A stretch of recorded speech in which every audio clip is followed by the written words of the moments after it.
കാണുന്ന പ്രേക്ഷകരുടെ ശ്രദ്ധയ്ക്ക് ഇതിപ്പോ രാത്രി ഏകദേശം 10:30 മണിയാവുന്നു. ദിവസം ഫുള്ള് ഇന്റർവ്യൂ ചെയ്തിരിക്കുകയാണ്. ഫുഡ് കഴിച്ചിട്ടില്ല. എനിക്ക് ഭയങ്കര ഇഷ്ടമായി. നിങ്ങളങ്ങ് ഭർത്താവ് ഒന്നും രണ്ടും പറഞ്ഞിരി. അതെ, എന്തായാലും രണ്ടുപേർക്കും അങ്ങോട്ടും ഇങ്ങോട്ടും ഇഷ്ടപ്പെട്ടതിലേക്ക് ഞങ്ങളൊരു കട്ടറുമാവണില്ല. ഡെയിലി ഒരു 1.5 മണിക്കൂർ എടുത്തിട്ടുണ്ടാവും ഞങ്ങള്. പറയട്ടെ, അവള് വേണ്ട. സിനിമ തിയേറ്ററിൽ ആൾക്കാർ കണ്ടു കഴിയുമ്പോൾ ആക്ച്വലി ശരിക്കും എന്താ റിസൾട്ട് എന്ന് പറയാ, എത്ര കോൺഫിഡൻസ് ആണെന്ന് പറഞ്ഞാലും നമുക്ക് എത്ര ഗ്യാരണ്ടി ഉണ്ടെന്ന് പറഞ്ഞാലും പ്രേക്ഷകരുടെ മുമ്പിലേക്ക് അതെത്തി അവര് കണ്ടു കഴിഞ്ഞിട്ട് ഒരു ഷോ കഴിഞ്ഞാൽ നമുക്ക് ആക്ച്വൽ എന്താണ് സിനിമയുടെ ഒരു ഭാവി എന്നുള്ളത് മനസ്സിലാവത്തുള്ളൂ. ഈ ക്യാരക്ടറിന്റെ ക്യാരക്ടറൈസേഷൻ ഉണ്ടായിരുന്നു കംപ്ലീറ്റ്ലി ഡിഫറെന്റ് ആയത് എനിക്ക് ആക്ച്വലി ഭയങ്കര എക്സൈറ്റിംഗ് ആണ്. ആൾക്കാർക്ക് മനസ്സിലാവുന്നില്ല. ഡബ് ചെയ്തത് ഞാനാണ് അത് സർപ്രൈസ് ആയിരിക്കുന്നു. രാജമാണിക്ക് മുതൽ ചോട്ടാ എനിക്ക് ആ സമയത്ത് കണ്ടിട്ടുള്ള ഏറ്റവും ഇഷ്ടപ്പെട്ട സിനിമകളൊക്കെ ഡയറക്ട് ചെയ്തിട്ടുള്ളത് ബുക്കെയാണ്. പ്രേം എന്നുള്ള സിനിമ ചെയ്യുമ്പോൾ തന്നെ അൻവർ റഷീദിന്റെ അപ്രോച്ച് എന്താണെന്ന് വളരെ വ്യക്തമാണ്. അത്രയും ഓപ്പൺ ആയിട്ട് നമ്മളെ തുറന്നു വിട്ടിട്ടാണ് പ്രേം ചെയ്തത്. ഇതിലും ശ്രീരാജിന്റെ കാര്യത്തിലൊന്നും വലിയ കാര്യമായിട്ടൊന്നും ഇടപെട്ടിട്ടൊന്നുമില്ല. എല്ലാവരും പോയി കിടന്നുറങ്ങി, നാളെ രാവിലെ വന്ന് ഫ്രഷ് ആയിട്ട് പോയി എന്നിട്ട് ബ്രേക്ക് ചെയ്യും. 3-4 മണിക്കൊക്കെ നിർത്തിയിട്ടുണ്ട്. നാളെ വന്നിട്ട് ഫ്രഷ് ആയിട്ട് ചെയ്യും. ക്ലാസ് നിങ്ങൾ 2 പരിപാടിയിലൊക്കെ അപ്പത്തേക്ക് ഇത് തീർന്നോളൂ. പക്ഷേ രസമല്ലേ, എനിക്ക് ഭയങ്കര ഇൻട്രസ്റ്റിംഗ് ആണ് ടെക്നോളജിയിൽ. ഹാദിയോറ the exclusive collection of adenium plants. ഇനി നിങ്ങളുടെ വീടിന്റെ അകത്തളങ്ങളിൽ ഹാദിയോറ അഡീനിയം പ്ലാന്റ്സ് പുഷ്പിച്ചു നിൽക്കും. വെബ്സൈറ്റ് വഴി ഓർഡർ ചെയ്ത് കഴിഞ്ഞാൽ ഇന്ത്യയിൽ എവിടെയും ഫ്രഷ് ആയി ഞങ്ങൾ അഡീനിയം പ്ലാന്റ്സ് നിങ്ങളുടെ വീട്ടിൽ എത്തിച്ചു തരും. കൂടുതൽ വിവരങ്ങൾക്കായി ഹാദിയോറ വെബ്സൈറ്റ് സന്ദർശിക്കുക. നമസ്കാരം. ഹാർദിയോറ പ്രസൻസ് ബി വിത്ത് രമ്യയിലേക്ക് എല്ലാ പ്രേക്ഷകർക്കും സ്വാഗതം.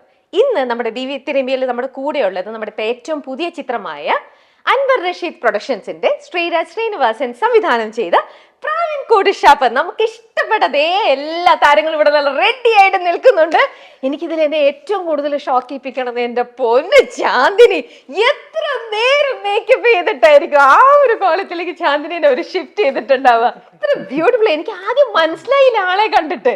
അത് കഴിഞ്ഞിട്ട് പിന്നെ മനസ്സിലായി ചാന്ദിനിനെ ഇങ്ങനെ അവര് ട്രാൻസ്ഫോം ചെയ്തെടുത്തു. എന്താ അല്ലേ, എത്ര നേരം എടുത്തു മേക്കപ്പിന്? First of all, I love your energy. നമുക്ക് എനർജി ഡൗൺ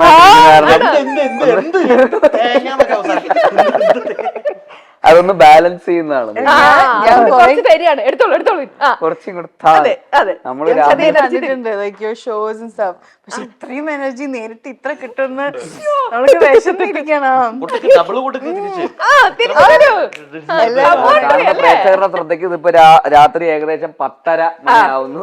ദിവസം ഫുള്ള് ഇന്റർവ്യൂ ചെയ്തിരിക്കുകയാണ്. ഫുഡ് കഴിച്ചിട്ടില്ല. അങ്ങനെയൊക്കെ പറഞ്ഞു കഴിഞ്ഞാൽ അൻവറിക്കായിരിക്കും അത് ക്ഷീണം. അൻവറിക്ക കുട്ടികൾക്ക് ഭക്ഷണം കൊടുക്കാതെയാണോ കൊണ്ടുവന്നിരിക്കുന്നത്? അങ്ങനെയല്ല, അൻവർക്ക് കറക്റ്റ് ആയിട്ട് ഭക്ഷണം തരുന്നുണ്ട്. ഭക്ഷണം അവിടെ ഉണ്ട്, കഴിക്കാനുള്ള സമയമാണ് കിട്ടാത്തത്. പക്ഷെ കുട്ടിക്ക് ക്ഷീണമാവാതാണോ പറയണേ? അല്ല, കുട്ടി സ്ക്രീനിൽ കണ്ടതിനെക്കാട്ടിലും കുറച്ചൊന്നും ഇതായിട്ടുണ്ടല്ലോ. അതിലും ഞങ്ങളെ പേടിപ്പിച്ച് അതിലേക്കൊക്കെ എത്താം. നമുക്ക് ആദ്യം നിങ്ങളുടെ അടുത്ത് ചോദിക്കട്ടെ, നിങ്ങളൊക്കെ സിനിമ കണ്ടോ? അങ്ങോട്ടേക്കൊക്കെ എനർജി അങ്ങോട്ട് എല്ലാവരിലേക്കും സ്പ്രെഡ് ആയി. ഫസ്റ്റ് ഓരോരുത്തർക്കും കൊടുക്കണം. എന്നിട്ട് ഓരോരുത്തർക്കും കൊടുത്തപ്പോഴത്തേക്കും നിങ്ങൾ എണീറ്റ് ഓടരുത്, എനർജി കിട്ടിയിട്ട് പറഞ്ഞിട്ട് ബാക്കി നമ്മളുടെ അടുത്തേക്ക് ശരി. ഡെയിലി ഒരു 1.5 മണിക്കൂർ എടുത്തിരുന്നു ആ ലുക്കിലോട്ട്, ലൈക് ഹെയർ മേക്കപ്പും കോസ്റ്റ്യൂം ഒക്കെ ഇതാവാനായിട്ട്. ഇതാണ് എനർജി. അവിടുന്ന് ഇങ്ങനെ ചോദിച്ചു, ഇവിടുന്ന് എങ്ങനെ പറയുന്നത്? അതെ, ശബരീഷ് കാണിച്ചു കൊടുക്കുക എങ്ങനെ പറയണമെന്ന്. ഡെയിലി ഒരു 1.5 മണിക്കൂർ എടുത്തിട്ടുണ്ടാവും ഞങ്ങള്. പറയട്ടെ, അവള് വേണ്ട. ആ ക്ഷീണത്തിലായി അയ്യോ പറയ്. ആ എനർജി പറട്ടെ. ഞാൻ വന്നപ്പോ എന്നെ കണ്ടപ്പോ ഇങ്ങനെ അത് കഴിഞ്ഞിട്ട് ചെറിയൊരു അറ്റാക്ക് അങ്ങോട്ട് വരാം. എന്തിനുള്ള രീതിയില് ഇല്ല, ക്യാരക്ടറിന്റെ ക്യാരക്ടറൈസേഷൻ ഉണ്ടായിരുന്നു കംപ്ലീറ്റ്ലി ഡിഫറെന്റ് ആയത് എനിക്ക് ആക്ച്വലി ഭയങ്കര എക്സൈറ്റിംഗ് ആണ്. ആൾക്കാർക്ക് മനസ്സിലാവുന്നില്ല. ഡബ് ചെയ്തത് ഞാനാണ് അത് സർപ്രൈസ് ആയിരിക്കുന്നു. സോ അത് ഞാൻ നന്നായി ചെയ്തതാവണ്ടായിരിക്കണമല്ലോ.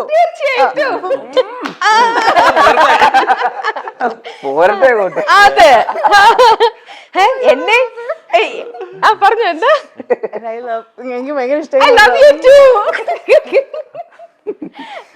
അല്ല എന്നാലും ഇടയിലിടയില് മിറർ എടുത്ത് നോക്കിയോ, അല്ലെങ്കിൽ ആദ്യം തന്നെ എന്റെ ഇത് കണ്ടു? നമുക്ക് പോകാനോ നിങ്ങൾ രണ്ടുപേരും അങ്ങനെയും അല്ല എന്നാലും ഭർത്താവ് ഒന്നും രണ്ടും പറഞ്ഞിരിക്കും എന്തായാലും രണ്ടുപേർക്കും അങ്ങോട്ടും നിങ്ങൾ പോയി അത്താഴൊക്കെ കഴിച്ചിട്ട് വരാം. ഒരു കട്ടറും ബേസിൽ പൊതുവെ എങ്ങനെ മൂവി, ഇപ്പം ബേസിലിന്റെ മൂവി റിലീസ് ആയി കഴിഞ്ഞാൽ എപ്പോഴും ഇതേപോലെ ഫസ്റ്റ് ഡേ ഫസ്റ്റ് ഷോ തന്നെ യൂഷ്വലി എല്ലാ മൂവീസും കാണുമോ? ഒരുവിധം എല്ലാം കാണാറുണ്ട്. ആണോ? ആ എക്സൈറ്റ്മെന്റ് ഉണ്ടാവുമല്ലോ എങ്ങനെയാണ്. ഓ നമ്മൾ വിചാരിച്ച പോലെ തന്നെയാണോ സിനിമ തിയേറ്ററിൽ ആൾക്കാർ കണ്ടു കഴിയുമ്പോൾ ആക്ച്വലി ശരിക്കും എന്താ റിസൾട്ട് എന്ന് പറയാ, എത്ര കോൺഫിഡൻസ് ആണെന്ന് പറഞ്ഞാലും നമുക്ക് എത്ര ഗ്യാരണ്ടി ഉണ്ടെന്ന് പറഞ്ഞാലും പ്രേക്ഷകരുടെ മുമ്പിലേക്ക് അതെത്തി അവര് കണ്ടു കഴിഞ്ഞിട്ട് ഒരു ഷോ കഴിഞ്ഞാൽ നമുക്ക് ആക്ച്വൽ എന്താണ് സിനിമയുടെ ഒരു ഭാവി എന്നുള്ളത് മനസ്സിലാവത്തുള്ളൂ. അപ്പൊ അതുകൊണ്ട് എന്തായാലും ആ ഒരു എക്സൈറ്റ്മെന്റ് ഉണ്ടല്ലോ, ആ റിസൾട്ട് അറിയാനുള്ള ഒരു എക്സൈറ്റ്മെന്റ്. സൂക്ഷ്മദർശിനി മാത്രമാണ് അത് മിസ്സായത്. ഞാൻ ഇവിടെ ഉണ്ടായിരുന്നില്ല, പുറത്തായിരുന്നു. അപ്പൊ അന്നേരം അങ്ങോട്ട് പോകാനുള്ള ഫ്ലൈറ്റിലായിരുന്നു. കൃത്യം സിനിമ തുടങ്ങണ സമയത്ത് ഫ്ലൈറ്റിൽ കയറി തിരിച്ച് കറക്റ്റ് ഇറങ്ങാൻ നേരത്തായപ്പോഴേക്കും ഫുൾ മെസ്സേജസ് വന്നു ഫോണിലൊക്കെ. അപ്പോൾ കുറെ മെസ്സേജസ് കാണുമ്പോൾ തന്നെ നമുക്കറിയാലോ ഓക്കെ ഫീഡ്ബാക്ക് അതാണെന്ന്. അല്ലാതെ എല്ലാ സിനിമയ്ക്കും പോയിട്ടുണ്ട്. ബാബുവിനെ കണ്ടിട്ട് ഞാനൊക്കെ അങ്ങ് പേടിച്ച് പേടിച്ചിരിക്കുന്നു. സിനിമ കണ്ട എല്ലാവർക്കും അറിയാം നമ്മളെ പേടിപ്പിക്കുന്നതാണ്. പക്ഷെ ആ ബാബു ഇവിടെ വന്നിരിക്കുമ്പോ ഇതേത് കഥാപാത്രത്തിന് അതാണ് ഞാനിങ്ങനെ വിചാരിക്കുന്നത് ദൈവം എടുത്തിട്ട് കൊടുക്കുന്ന കണ്ട എത്ര ഇപ്പൊ പേടിച്ചിരിക്കണ പോലെ ഉണ്ടല്ലോ. ഇത് കണ്ടിട്ട് പേടിച്ചിരിക്കോ? അല്ല ശബരീഷിന്റെ തുറന്ന് തറന്നൊക്കെ കണ്ടുല്ലേ, അത് എവിടെയെങ്കിലും കൈ ഒന്ന് പാറി ഒന്ന് സ്ലിപ്പ് ആവോ? തിരിച്ചു കൊടുത്തേനോ? തിരിച്ചു കൊടുത്ത പാവം എവിടെ എങ്ക ഏക്കാനാ? അത് വേറെ കാര്യം അതല്ല, അത് കൊണ്ടിരുന്നെങ്കിൽ തിരിച്ചടി നടക്കൂലായിരുന്നു. എന്റെ പൊന്നോ, പാറ കൈ പോലത്തെ കൈയാ. സകല ആട്ടവും പഠിച്ച കളരി കരാട്ടെ കുംഫു മറ്റേന്ന് പറയുന്ന പോലെ അത് വെച്ച് കൊണ്ടിരുന്നെങ്കിൽ ഷൂട്ട് അവിടെ നിന്നേനെ. അതെ, പാക്കപ്പ് നിന്നേനെ. നാട്ടിലുള്ള എല്ലാ അടവുകളും പഠിച്ചിട്ട് വന്നിരിക്കുകയാണ് അല്ലേ? ഫൈറ്റ് ചെയ്യാൻ ഭയങ്കര ഇഷ്ടമാണ്. അതൊരു ആർട്ടായിട്ട് തന്നെയാണ്. നമ്മള് ഇപ്പൊ പുറത്ത് ചെയ്യുന്ന പോലെ ആയിരിക്കില്ല. ഇപ്പം ഇതിനൊരു കറക്റ്റ് ഒരു ടൈമിങ്ങും കാര്യങ്ങളും അളവും എല്ലാം ഉണ്ടാവല്ലോ. അപ്പൊ അത് വെച്ചിട്ട് കറക്റ്റ് ആയിട്ട് ചെയ്യുമ്പോഴാണ് അതിന് ഭംഗി ഉണ്ടാവുക. എന്നാൽ ഇത് ഫേക്ക് ആണെന്ന് ആരും അല്ല, റിയൽ ഒരു പരിപാടിയായിട്ട് തോന്നും വേണം. അത് ഭയങ്കര രസമുള്ള പരിപാടിയാണ്. എനിക്ക് ഭയങ്കര ഇഷ്ടമാണ്. ഭയങ്കര ഇഷ്ടമാണോ? ഇഷ്ടമാണെന്ന് ഇപ്പൊ ഇതിന്റെ കൂടെ ഇപ്പൊ നമുക്ക് കിട്ടും, തിരിച്ചിങ്ങോട്ട് കിട്ടും. ആ കിട്ടുന്നത് ഭയങ്കര ഇഷ്ടം. അതാണ് എനിക്ക് എന്റെ ഒരു ഇത്. രണ്ട് ഇങ്ങോട്ടൊക്കെ കിട്ടി കഴിയുമ്പോഴാണ് തിരിച്ച് ജീവിതത്തിൽ ആർക്കെങ്കിലും എന്തെങ്കിലും അടി കൊടുത്തിട്ടുണ്ടോ? അപ്പൊ ഉണ്ട്, മനസ്സിലായി ആർക്കൊക്കെയോ കൊടുത്തിട്ടുണ്ട്. സാഹചര്യങ്ങളുടെ സമ്മർദ്ദം കാരണം ചിലപ്പോ വേറെ മുനിശുദ്ധിക്കാരനാണോ? ദേഷ്യം ഉണ്ട്. അങ്ങനെ വരാറില്ല. കറക്റ്റ് കണ്ണൂർ എവിടെയാണ്? തളിപ്പറമ്പ്. തളിപ്പറമ്പ് ശിവൻ എന്നായിരുന്നു നാട്ടില്. അല്ല, നമ്മുടെ മാർക്കോയിലെ സെയിം ആക്ഷൻ കൊറിയോഗ്രാഫർ തന്നെയാണല്ലോ ഈ സിനിമയുടെ. അപ്പം അദ്ദേഹത്തിന്റെ അതില് ചെവി മൊത്തത്തിൽ അങ്ങ് അടുത്ത് കളയാണ്, ഇതില് ഇതോടെ എടുത്ത് കളയാണല്ലോ കമ്മല്. ബാക്കി അധികം ഇതിനകത്ത് പറയണ്ട. പക്ഷെ എന്നാൽ കലയെന്ന് പറയുന്ന ആ ഒരു കൊറിയോഗ്രാഫർ ഈ ആക്ഷൻ സീൻ ഒക്കെ ചെയ്യുന്നപ്പം ബേസിലിന് അധികം അതിനകത്ത് അടിപിടിയൊന്നുമില്ല. അവസാനം ഇടയ്ക്കൊന്നും വയലന്റ് ആവുകയാണ്. പക്ഷെ അടി വാങ്ങാനായിട്ട് ശബരീഷ് ഒക്കെ അവിടെ നിൽക്കുന്നുണ്ട്. അപ്പൊ ഇദ്ദേഹം അതെന്താ ജാമ്യനി അങ്ങനെ ഒരു കളിയാക്കിയ ഒരു നോട്ട്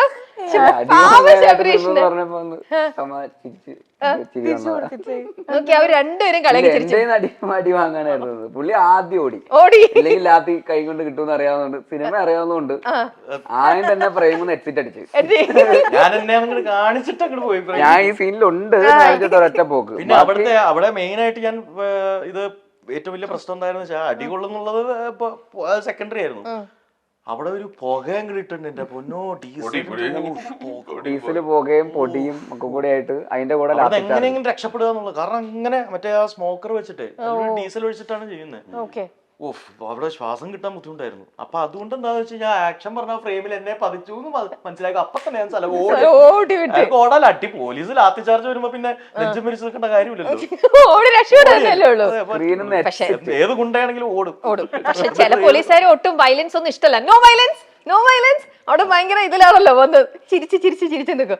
ഈ പോലീസ് ക്യാരക്ടർ ആവാനായിട്ട് ബേസിൽ ശരിക്കും വേറെ എന്തെങ്കിലും റെഫറൻസ് എടുത്തിരുന്നോ? എങ്ങനെയായിരുന്നു ആ ഒരു ക്യാരക്ടറിലേക്ക് എത്തിയത്? കുറച്ചു കാലം ജയിലിൽ പോയി കിടന്നു, അപ്പൊ പോലീസുകാരെ മനസ്സിലാക്കി. അങ്ങനല്ല,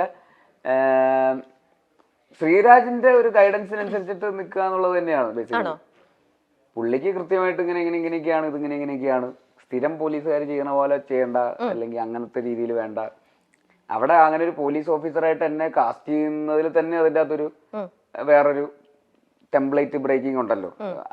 അങ്ങനെ എനിക്ക് അങ്ങനത്തെ ഒരു പോലീസുകാരൻ്റെതായിട്ടുള്ള ലുക്ക് ആൻഡ് ഫിസിക് ഒന്നും അല്ല. അപ്പോൾ തീർച്ചയായിട്ടും ശ്രീരാജ് അപ്പൊ അത് വേറൊരു രീതിയിൽ അതൊന്ന് ഡിഫറെന്റ് ആയിട്ടൊന്ന് അപ്രോച്ച് ചെയ്യണം എന്നുള്ളത്. ഇല്ലെങ്കിൽ ഈസിലി വേറെ ആരെങ്കിലും കാസ്റ്റ് ചെയ്യായിരുന്നു ഇങ്ങനത്തെ ഒരു സിനിമയിൽ.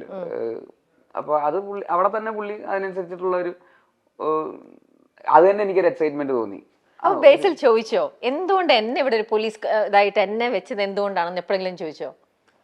അല്ല, അത് തന്നെയാണ് പുള്ളിക്ക് അത് വേറെ രീതിയിൽ അതിനെ പ്രസന്റ് ചെയ്യണം, ആ ക്യാരക്ടറിനെ അങ്ങനെ പ്രസന്റ് ചെയ്യണം എന്നുള്ള ഒരു തോന്നൽ തന്നെയാണ്. ഇല്ലെങ്കിൽ ഇപ്പോ അമ്പുക്ക അൻവർ റഷീദ് പ്രൊഡ്യൂസ് ചെയ്യുന്ന ഒരു സിനിമയില് ഈ റോൾ ചെയ്യാൻ ആൾക്കാരെ കിട്ടാൻ ബുദ്ധിമുട്ടൊന്നും ഉണ്ടെന്ന് എനിക്ക് തോന്നുന്നില്ല. അപ്പൊ തീർച്ചയായിട്ടും പുള്ളിക്ക് അങ്ങനെ ഒരു ഡിഫറെന്റ് അപ്രോച്ച് ആ ക്യാരക്ടറിനും ലുക്ക് ആൻഡ് ഫീലിലൊക്കെ വരണം എന്ന് തോന്നിയത് കൊണ്ട് തന്നെയാണ് അങ്ങനെ തോന്നി. അത് തന്നെയാണ് എന്നെ എക്സൈറ്റ് ചെയ്യിപ്പിച്ചത്.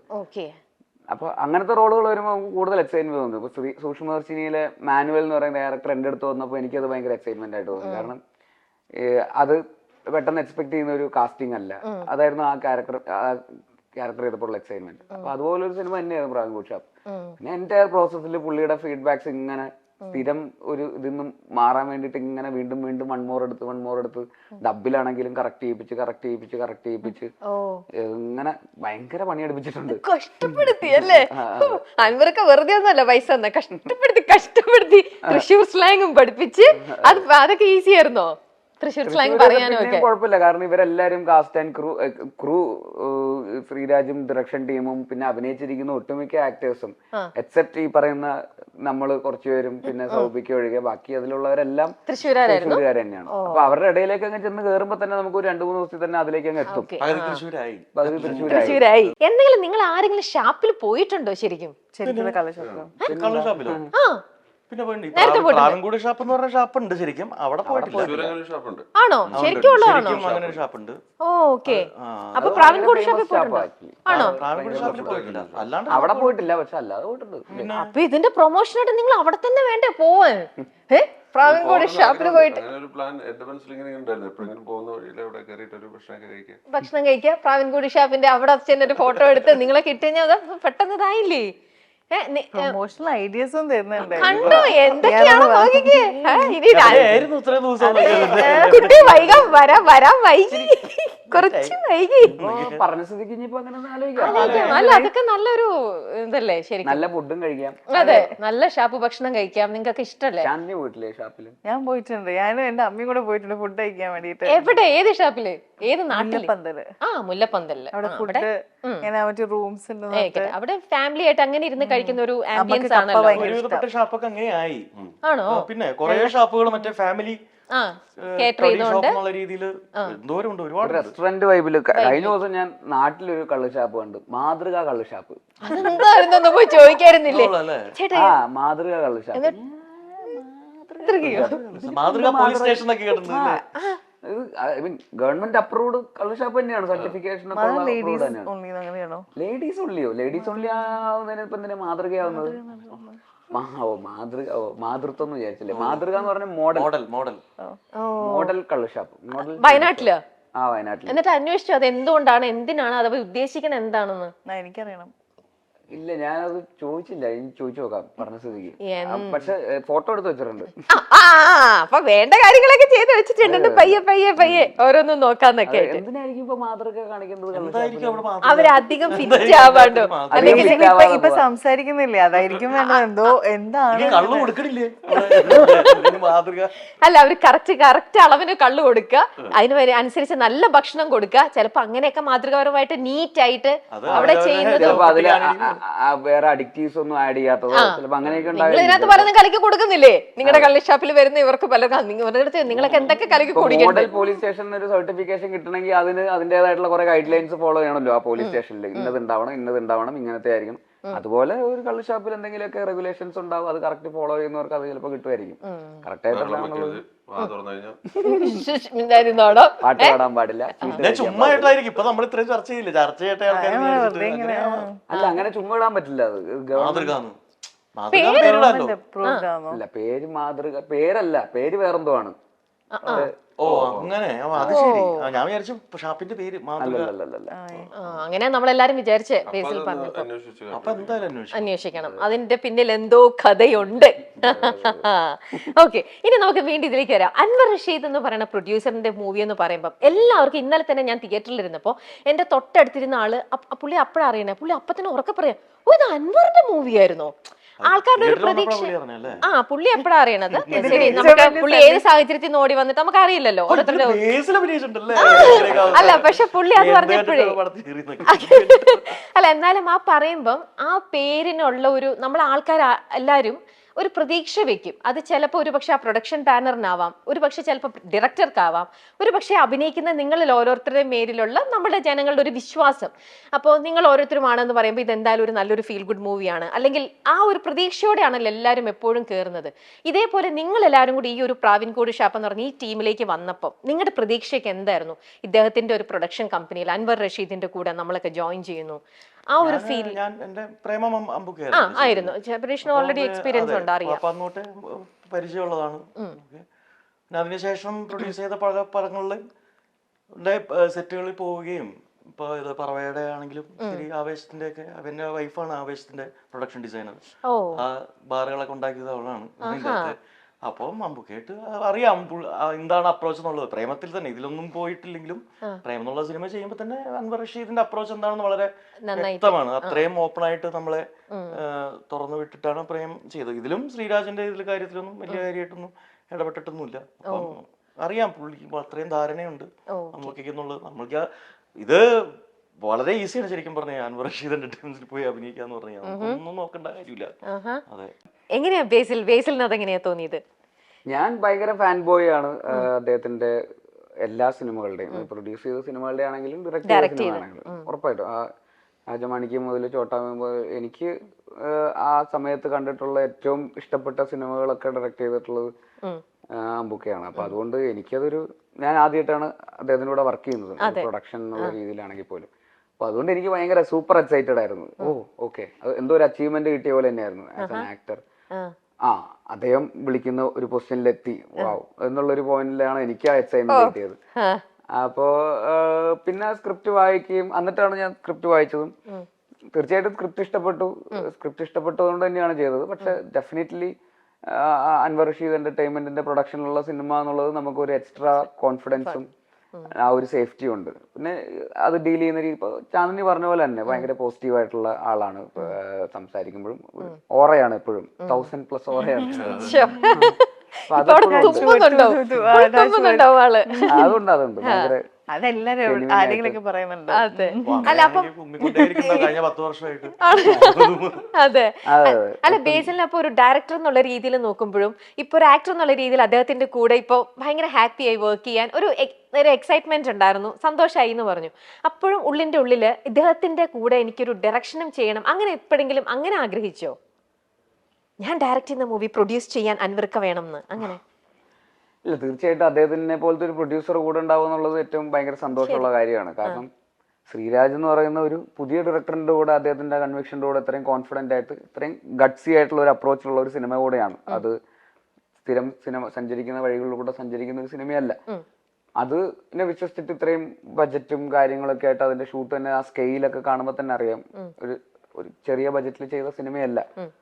അപ്പൊ ആ ഒരു കൺവിക്ഷനിൽ കൂടെ നിൽക്കുക, നമ്പർ ഓഫ് ഡേയ്സ് ഒന്നും ഇത്തിരി കൂടിയാലും കുഴപ്പമില്ല, കുറച്ച് അഡീഷണൽ കോസ്റ്റ് ഒക്കെ അവിടെ വന്നാലും കുഴപ്പമില്ല, കിട്ടേണ്ടത് കിട്ടിയോ, നിങ്ങൾ ഹാപ്പിയാണോ, ഹാപ്പിയാണ് എന്ന് ചോദിക്കാൻ പറ്റുന്ന അല്ലെങ്കിൽ ഒരു കോൾ എടുക്കണം, ഒരു റെസ്പോൺസിബിലിറ്റി, ഒരു ഡിസിഷൻ മേക്കിംഗ് പ്രൊഡ്യൂസർ എന്നുള്ള രീതിയിൽ. അവിടെ ഒരു കൺഫ്യൂഷനോ ഒന്നുമില്ല, കൃത്യമായിട്ട് ഇതാണ് വേണ്ടത്, ഓക്കെ എന്നാൽ നമുക്കത് ചെയ്യാം എന്ന് പറയുന്ന ഒരു ഡിസിഷൻ മേക്കിംഗ് ഒക്കെ ഉണ്ടാവുക, നമ്മൾ ഉദ്ദേശിക്കുന്ന വിഷൻ എന്താണെന്ന് കൃത്യമായിട്ട് മനസ്സിലാവുക, ആ ക്ലാരിറ്റി ഉണ്ടാവുക എന്നൊക്കെ പറയുന്നത് എപ്പോഴും ഒരു പ്രൊഡ്യൂസർ എന്നുള്ള പോയിന്റിൽ നമുക്ക് എപ്പോഴും ഭയങ്കര ആഗ്രഹമുള്ള ഒരു പോയിന്റ് ആണ്. അപ്പൊ അങ്ങനത്തെ പ്രൊഡക്ഷൻ ഹൗസിന്റെ കൂടെ വർക്ക് ചെയ്യുക എന്നുള്ളത് ഡെഫിനറ്റ്ലി ഇഷ്ടമുള്ള ഒരു കാര്യം തന്നെയാണ്. അപ്പോൾ ഞാൻ വർക്ക് ചെയ്തിട്ടുള്ള ആസ് ആൻ ആക്ടർ ഒക്കെ വർക്ക് ചെയ്തിട്ടുള്ള one of the best production തന്നെയായിരുന്നു അദ്ദേഹവും അദ്ദേഹത്തിന്റെ പ്രൊഡക്ഷൻ ഹൗസ് ടീമും എല്ലാം. ഓക്കെ.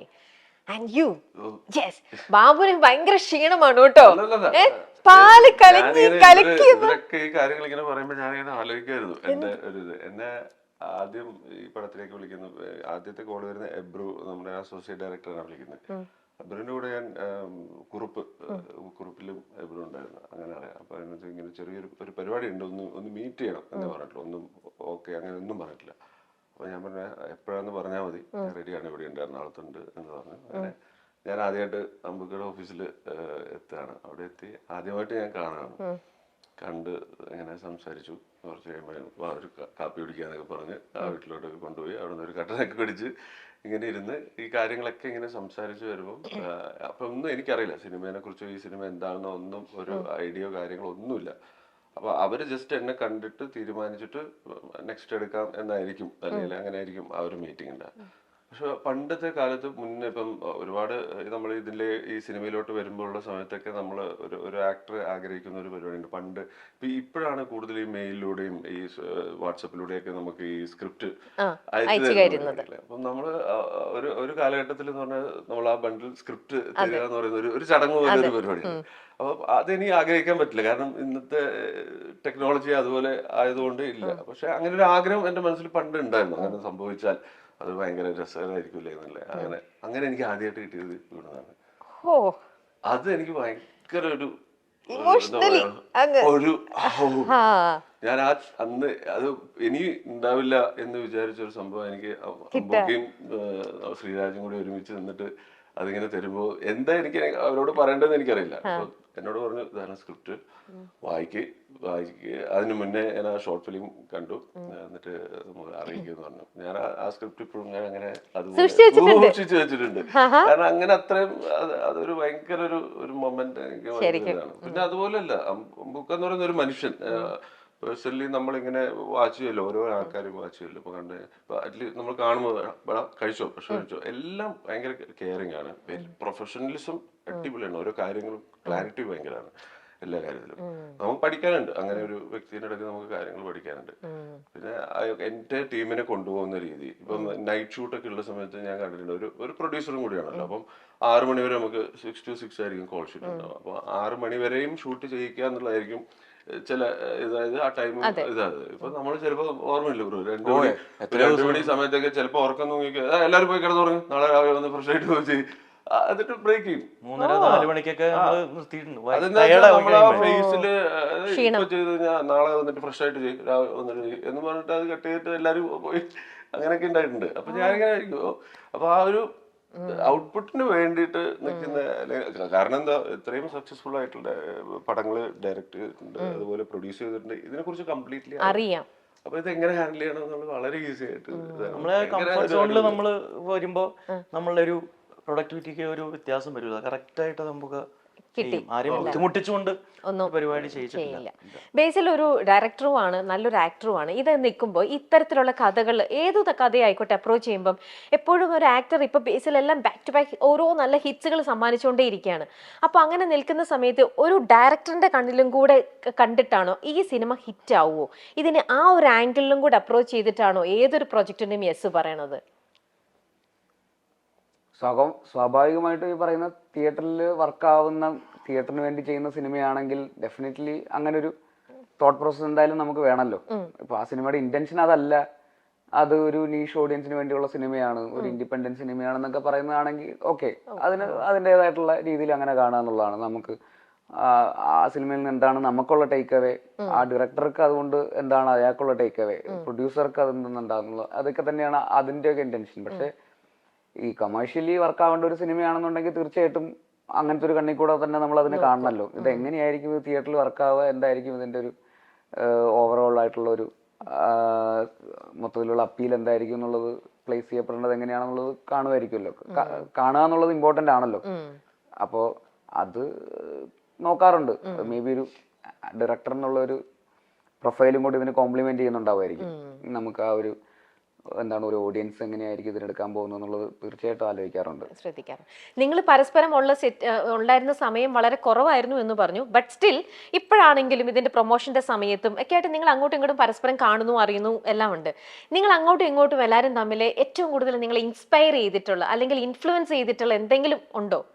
ബേസിൽ നിന്നും പലതും എന്തെങ്കിലുമൊക്കെ പഠിച്ചെടുത്തു നിങ്ങൾ ആരെങ്കിലും, അല്ലെങ്കിൽ ഇദ്ദേഹത്തിൽ നിന്ന് എന്തെങ്കിലും നിങ്ങൾ അങ്ങനെ എന്തെങ്കിലും എനിത്തിങ്? എനിക്ക് ഇപ്പോൾ ചാന്ദിനിയെ കുറിച്ച് ചോദിക്കുകയാണെങ്കിൽ ചാന്ദിനി ഈ പറയുന്ന US നിന്ന് വന്നിട്ട് പക്ഷെ അവിടെ ബോൺ ആൻഡ് ബ്രോട്ടപ്പ് ആയിട്ടുള്ള ഒരാളാണ്.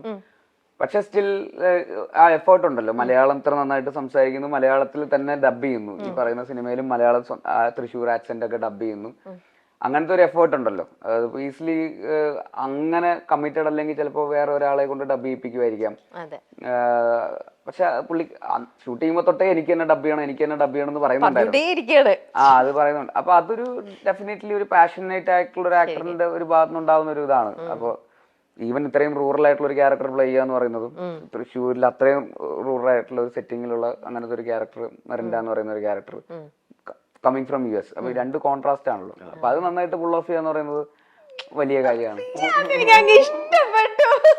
എന്നോട് നല്ലതൊന്നും പറയാറില്ല. കണ്ടോ ഇപ്പൊ കണ്ടോ ഞാൻ പറയിപ്പിച്ച കണ്ടോ നല്ലതൊക്കെ. ശബരീഷ് ചേട്ടനാണെങ്കിലും ഈ പറയുന്ന പോലെ ലിറിസിസ്റ്റ് എന്നുള്ള രീതിയിൽ പ്രേമമൊക്കെ നമ്മളെ ഭയങ്കരമായിട്ട് ഇൻഫ്ലുവൻസ് ചെയ്തതാണ്. പക്ഷെ ഇന്നിപ്പോ ഞാനിപ്പോ ലിഫ്റ്റിൽ നിന്നപ്പോ അദ്ദേഹം AI-നെ കുറിച്ചുള്ള ഒരു ക്ലാസ് അറ്റൻഡ് ചെയ്തുകൊണ്ടിരിക്കുക, ഒരു കോഴ്സ് അറ്റൻഡ് ചെയ്തുകൊണ്ടിരിക്കുക. അത് തന്നെ ഭയങ്കരമായിട്ട് പെട്ടെന്ന് ഇത് കൊള്ളാലോ. നമ്മള് സിനിമയിൽ കംഫർട്ടബിൾ ആയിട്ടുള്ള ഒരു സ്പേസിൽ നിൽക്കുമ്പോൾ വേറൊരു ഓൺലൈൻ ക്ലാസ് ഇതിന്റെ പ്രൊമോഷന്റെ ഇടയിൽ സമയം കണ്ടെത്തി അറ്റൻഡ് ചെയ്തോണ്ടിരിക്കുക, ഓൺലൈൻ ക്ലാസ് അറ്റൻഡ് ചെയ്തുകൊണ്ടിരിക്കുക. ഞാൻ പറഞ്ഞു 2 പരിപാടിയില് ശിവജിത്ത് എനിക്ക് 7 മണിക്ക് ക്ലാസ് ഉണ്ട്. ഞാനിവിടെ പറഞ്ഞില്ല, ശിവജിത്ത് ക്ലാസ് ഉണ്ട്, നിങ്ങൾ 2 പരിപാടിയിലാണ്, അപ്പത്തേക്ക് ഇത് തീർന്നോളൂ. അടിപൊളിയല്ലേ? പക്ഷേ രസമല്ലേ, എനിക്ക് ഭയങ്കര ഇൻട്രസ്റ്റിംഗ് ആണ് ടെക്നോളജിയിൽ. അപ്പൊ അത് പരമാവധി നമുക്ക് പറ്റുന്ന സമയത്ത് പഠിക്കാന്നുള്ളത്, അപ്സ്കിൽ ചെയ്തുകൊണ്ടിരിക്കുക എന്ന് പറയുന്നത് എപ്പോഴും നല്ല കാര്യമാണ്, അതിപ്പോ ഏത് മേഖലയിലാണെങ്കിലും. അപ്പൊ അത് എനിക്ക് ഭയങ്കര ഇൻസ്പയറിംഗ് ആയിട്ട് തോന്നി. ഇന്ന് ജസ്റ്റ് ഇപ്പൊ തോന്നിയ ഒരു ഇൻസ്പിറേഷൻ. ഇപ്പൊ ശിവജിത്തിന്റെ കാര്യമാണെങ്കിലും ഈ പറയുന്ന ക്യാരക്ടറിന് വേണ്ടിയിട്ട് ആ ഒരു കൊമ്പൻ ബാബു എന്ന് പറയുന്ന ക്യാരക്ടർ ഈസിലി നമുക്കത് ഫീൽ ചെയ്യാതാവാം. ആ ഒരു ഭയങ്കര കൊമ്പൻ വലിയൊരു ക്യാരക്ടറാണ്, മേ ബി ഒരു വലിയ ഒരു സ്റ്റാർ ചെയ്യേണ്ട ഒരു ക്യാരക്ടറാണ് may be Shivajith. Of course is A good actor. അപ്പൊ പക്ഷെ അതിന്റെ ആ ഒരു ഓറയിലേക്ക് പുള്ളിക്ക് എത്തിക്കാൻ പറ്റിയിട്ടുണ്ട് സ്ക്രീൻ പ്രസൻസ് ഒക്കെ കൊണ്ട്. അത് ഡെഫിനറ്റ്ലി ആ ചൈൽഡ്ഹുഡ് തൊട്ടുള്ള ഈ പറയുന്ന കലയും ഒക്കെ ആയിട്ട് ബന്ധപ്പെട്ടിട്ട് ഒരു പെർഫോമർ എന്നുള്ള രീതിയിൽ അത്രയും കാലമായിട്ട് കലാപ്രതിഭയായിരുന്നു. അപ്പൊ അതൊക്കെ അദ്ദേഹത്തിന്റെ ക്രാഫ്റ്റില് ഇൻഫ്ലുവൻസ് ചെയ്യുന്നുണ്ട്. ഇപ്പൊ കൽക്കിയിലാണെങ്കിലും ഈ പറയുന്ന ARM-ലാണെങ്കിലും ഒക്കെ ഭയങ്കര ഒതന്റിക് ആയിട്ടുള്ള കളരിയും അതും ഇതൊക്കെയാണ് ചെയ്യുന്നതും. വീരൻ എന്ന് പറയുന്ന സിനിമയിലൊക്കെ ആണെങ്കിൽ പോലും ഇപ്പൊ നമ്മൾ ഇന്റർവ്യൂലൊക്കെ ഇരുന്ന് സംസാരിക്കുമ്പോഴൊക്കെ ആ ഒരു പാഷൻ ഭയങ്കര എവിഡന്റ് ആണ്. സോ ഇവരെല്ലാരും ഇൻസ്പയർ ചെയ്യുന്ന ആൾക്കാർ എല്ലാരും. അപ്പൊ ബേസിൽ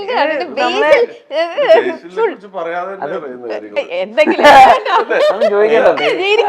ചോദിക്കാതെ അതും കൂടെ പറഞ്ഞിട്ട് നമുക്ക് ഞാൻ പറയാം. കാരണം ബേസിലിനൊപ്പം ഞാൻ പിന്നെ ഇങ്ങനെ 2ാമത്തെ പടമാണ്. ഞങ്ങള് മന്ദാകിനി എന്നായിരുന്നു അന്ന് ടൈറ്റിൽ ഇട്ടിരുന്നത്. അവിടുത്തെ മറിയമെന്ന് വിളക്കൂതി എന്നുള്ള പടമായിരിക്കും നിങ്ങൾ അറിയുന്നത്. ഒരു ഡോപ്പ് മൂവി ആയിരുന്നു ശരിക്കും പറഞ്ഞാൽ. അതിലാണ് ആദ്യമായിട്ട് അഭിനയിക്കുന്നത് അല്ലേ? നമ്മള് എല്ലാ വേറെ അഭിനയിച്ചായിട്ട് ഓർക്കുന്നില്ല. അപ്പൊ ആ സമയത്തൊക്കെ ചെറിയ ചെറിയ ക്യാരക്ടേഴ്സ് സൈഡിലായിട്ട് ഇങ്ങനെ ചെയ്തോണ്ടിരിക്കുന്ന ഒരാളിൽ നിന്ന് ഇപ്പോ അതെ ഒരു സൂപ്പർ സ്റ്റാർ ലെവലിലേക്ക് വളരുക എന്ന് പറഞ്ഞു കഴിഞ്ഞാൽ അത് ഒരു ചുമ്മാ അങ്ങനെ വളരില്ല. അതിന്റെ ഇടുന്ന എഫേർട്ടും അത് ഭയങ്കര ഇൻസ്പിറേഷൻ തന്നെയാണ്.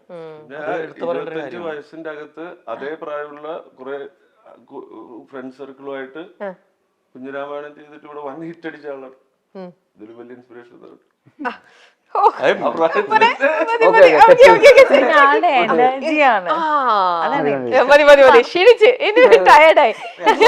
ഞാൻ ഇത് എക്സ്പെക്ട് ചെയ്തില്ല കേട്ടോ. നമ്മളെ പറ്റി ഇത്രയും ഇത്രയും പറയുന്നത് കണ്ടോ, നിങ്ങൾ ഇങ്ങനെ സൂക്ഷ്മമായിട്ട് ദർശിച്ചുകൊണ്ടിരിക്കുന്ന ഡയറക്ടറിന്റെ എല്ലാം മനസ്സിലുണ്ട്. സൂക്ഷ്മദർശിനി അതെ, സൂക്ഷ്മദർശിനി എന്ന് പറയുന്നത് ഇതാണ്. ദർശകൻ. എന്തായാലും അതില് നസ്രിയയും പ്രൊമോഷന്റെ സമയത്ത് നസ്രിയയും ബേസിലൊക്കെ കൂടെ ഭയങ്കര നിങ്ങളുടെ ആ ഒരു കോംബോ ഭയങ്കര അധികം വർക്കായി. ഇന്റർവ്യൂസ് എല്ലാം ഹിറ്റ് ആയിരുന്നു. അത് തന്നെ ആ മൂവിയുടെ ഒരു പക്ഷെ പല രീതിയിൽ അതിനെ നല്ല രീതിയിൽ റിഫ്ലക്ട് ചെയ്തിട്ടുണ്ടാവണം. തിയേറ്ററിൽ നല്ല രീതിയിൽ അത് പോവാനും തന്നെ കാരണം അതൊന്നായിരിക്കണം.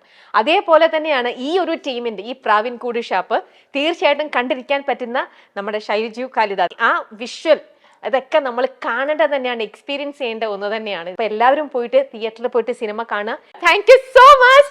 അപ്പൊ നമുക്ക് വീണ്ടും കാണാം.